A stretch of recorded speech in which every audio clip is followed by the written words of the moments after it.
Alan here, and welcome to episode 4 of Left Hand Reviews. And today we're going to look at a great game called China. China was released in 2005 and designed by Michael Schacht, who also designed other games that you've probably heard of, such as Golden City, Coloretto, Zularetto, and Hansa. The neat thing about Michael is that he does much of his own artwork in his games, and China's no exception. China was actually based on a game called Web of Power, which Michael also designed 5 years earlier in 2000. China plays in about 45 minutes with 3 to 5 players and is primarily an area control game with a little bit of hand management. So let's take a look at what comes in the box and how the game plays. Now China comes in a relatively average sized box, except for it is thin. So let's take a look inside. So the first thing we have here is a full color rule book. It's very short, only about 4 pages here. So the game is, as you can tell, not very complex as far as rules go, but the way it's designed is simple and elegant, so there's plenty of strategy. We have a nice bifold, double-sided mat board here, mounted board of course. Now this board has a side here for 4 to 5 players, or the other side for 3 to 4 players. We have some scoring markers here that are used for when you score areas. Some score-keeping cards here in case you lap the 50-point mark. The various cards that are used in the game to occupy the different colored regions. And you have your 5 different player colors. Each color comes with several of these pagoda style houses, which are very nice, and these emissary pieces up at the top here. And I'll explain what those are. And finally we have some fortification squares here, which are used in the advanced variant of the game, and a first player marker. So let's get a game set up and check out how it plays. So here I've set up a game that has already been in progress. You'll see a draw pile up at the top and 4 face-up cards. This is where you can replenish your hand, and similar to Ticket to Ride, you can either draw from the face-up cards or blind draw from the deck. Each player is also going to start with a hand of 3 cards, and they're going to have their stack of playing pieces here, and if you're playing the advanced variant, you'll also have 1 fortification piece. So on your turn, you can either place up to 2 playing pieces that must be placed in the same region, or you can exchange a card out of your hand. So let's say it's green's turn, and they're going to place a playing piece. You must expend 1 card of the color of the region in which you're going to play that piece. So if I want to place a piece here, a house in Way, they have to be placed on the house spaces, and I have to use a red card, which I happen to have. So I will spend this red card to place this playing piece, this house here, in the house space in Way. Now I can also place a second playing piece, but you can see I don't have any red cards left in my hand.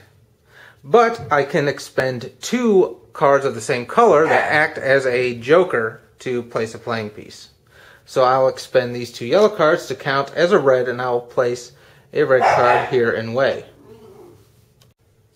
Now that the region has been totally filled with houses, the region is scored. Now the way scoring works is whoever has the majority of pieces in the region scores points equal to the total number of houses in the region. So in this case, green has majority, and they would score 1, 2, 3, 4, 5, 6, 7 points. So they move their marker up 7 points. The player with the second most houses scores equal to the number of houses of the majority player. So in this case, green, 1, 2, 3, 4.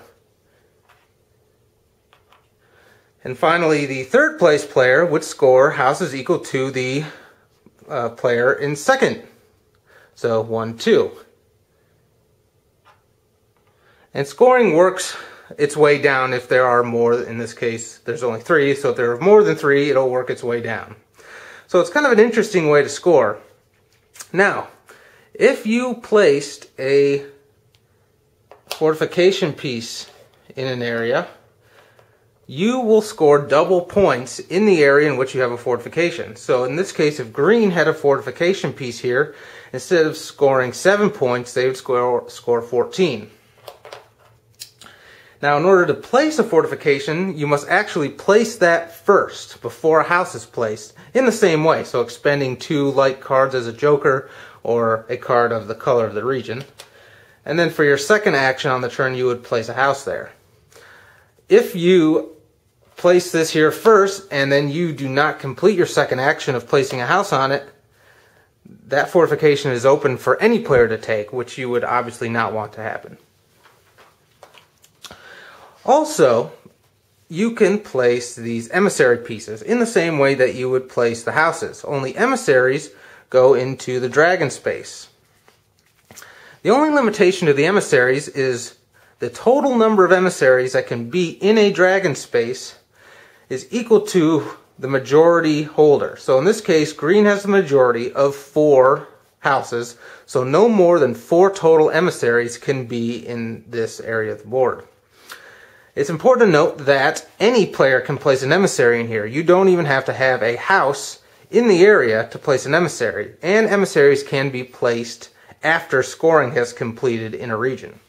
Also, I had mentioned earlier there are scoring discs, which I forgot to place on here. After a region is scored for houses, you just place a scoring disc there as an indication that you've completed that. Now, if you decide on your turn not to place pieces, and to instead exchange a card from your hand, let's say these are still in my hand, you would discard a card and simply take a new card into your hand, or draw from the deck. After you've completed a turn, you draw back up to 3 cards, again from either the draw deck or the face-up cards. Now I've reset the board a little bit here to indicate endgame scoring. So the game will end once you cycle through the draw deck 2 times. Any areas which weren't scored during the game will score now. And they score the exact same way. So in this case, the person that has majority here is purple, and purple will receive points equal to the total number of houses in Yan, 1, 2, 3, 4. Then we see who has the second number of houses, the second largest number of houses rather, and we see blue and green tie. In that case, they both get equal points. And in this case, since they're tying for that second place, they will take points equal to the number of houses the majority player has, in this case 2. So both green and blue will receive 2 points. Now for emissaries, this is where the game gets complicated. So after you finish scoring all the houses, you're going to start scoring emissaries. And emissaries indicate alliances. You'll notice between the areas there are numbers, 1, 2, and so on and so forth, 3. This is where you will score alliances between 2 adjacent regions based on the emissaries that were placed there. And it's handy, the rulebook suggests that you use the first player pawn and just go in order, scoring 1 and then 2 and so on, just so you don't forget. So let's look at this area down here. In order to score points for having emissaries, you must have the majority of emissaries in both adjacent regions. So let's look at number 3 here. Number 3 alliance is between Wei and Qin. We can see here that blue and red both tie for the majority here, which is okay. We look in Qin and we see that blue has the majority. So in this case, blue has the majority in both Qin and Wei. In that case, since blue has majority in both areas, they score points equal to the total number of emissaries in both locations. In this case, 1, 2, 3, 4, 5, 6. So blue would score 6 points. Everyone else would score nothing. Red does not score because even though they have majority here, they do not have majority here. So let's move to 4. Then we look between these 2 areas. Blue has majority here, but purple has majority here. So no scoring takes place for this alliance. Then we would go to 5, and so on, and the scoring is completed with emissaries in that fashion. The final bit of scoring is for roads. To score roads, you must have 4 uninterrupted sequential houses on a particular road. So in this case, we see blue has 1, 2, 3, 4, 5. They could score 1, 2, 3, 4 here, but if they go the other way, they score 5. And you cannot branch and go back. Think of Ticket to Ride, longest route. So 1, 2, 3, 4, 5. So they would score a total of 5 points. And if blue has other areas on the board that have 4 sequential houses, they'll score those as well. But each house can only be scored once. Now, if during the game you had placed a fortification in an area, and that fortification happens to be on one of the houses that is scored for a road, you get double points. So 1, 2, 3, 4, 5 times 2 is 10. So blue in this case would score 10 points. So after you have scored all the houses and regions, emissaries, which are also known as alliances, and roads, you'll tally up your final points, and whoever has the highest points is the winner. So what did you think of China? It's definitely on the lighter side, but there's elegance in the simplicity of the rules. It's a lot of fun. It plays really quick, so it's great for a tournament-style play or some rapid playing with friends, best 2 out of 3, that type of thing. I would recommend it for those that enjoy area control games. The artwork is neat. It's strong primary colors. The cards are a good, solid card stock. The pieces are great, nice wooden tokens, and it's just a lot of fun to play. So, have a look at it. There are several expansions out. There's one right now in the BGG store for sale, which I haven't played with before, but I'm sure it's a lot of fun. So if you haven't given China a chance, but you have played Web of Power, or you have played some of this designer's other games, I recommend you give it a try. It's a lot of fun. Thanks for watching.